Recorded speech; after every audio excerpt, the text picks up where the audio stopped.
যশোরে Bangladesh jewellers association বাজুসের Khulna বিভাগীয় মতবিনিময় সভা অনুষ্ঠিত হয়েছে। সভায় স্বর্ণখাতকে একটি সুনির্দিষ্ট শৃঙ্খলায় এনে রপ্তানিমুখী শিল্পে রূপান্তরের উপর জোর দিয়েছেন বাজুসের কেন্দ্রীয় নেতারা।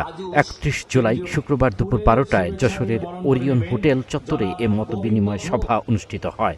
খুলনা বিভাগীয় প্রতিনিধি ও যশোর জেলা বাজুসের সভাপতি রকিবুল ইসলাম চৌধুরীর সভাপতিত্বে অনুষ্ঠানে প্রধান অতিথি হিসেবে উপস্থিত ছিলেন বাজুসের কেন্দ্রীয় সভাপতি এনামুল হক খান। এছাড়াও কেন্দ্রীয় সহসভাপতি আজাদ আহমেদ, সাবেক সহসভাপতি আনোয়ার হোসেন ও সমীর ঘোষ, সাবেক সাধারণ সম্পাদক আমিনুল ইসলাম শাহিন সহ বরিশাল ও খুলনা জেলা এবং বিভাগীয় কমিটির ঊর্ধ্বতন নেতৃবৃন্দ উপস্থিত ছিলেন। বৈধ উপায়ে স্বর্ণ আমদানির সুযোগ তৈরি হওয়ায় দেশীয় স্বর্ণখাত রপ্তানির নতুন সম্ভাবনার দিকে এগিয়ে যাচ্ছে বলে মন্তব্য করেন বাজুসের কেন্দ্রীয় সভাপতি এনামুল হক খান।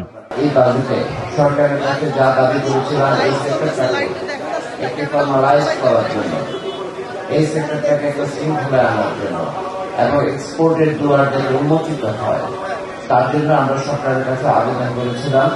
আমরা যা চেয়েছি ব্যাট আমরা চেয়েছিলাম দিয়ে আপনার এক ভরিতে ২,০০০ টাকা। আগে যেখানে পার্সেন্টেজে ছিল 5%, সেখানে তারা পার্সেন্টেজ উইথড্র করে ভরিতে ২,৫০০ টাকা দিয়েছে টার্নওভার ট্যাক্স। আপনি টার্নওভার যদি বছরে ১০০ কোটি টাকা ১ কোটি টাকা করেন তাহলে ১ লাখ টাকা সরকারকে আপনাদের টার্নওভার দিতে হতো।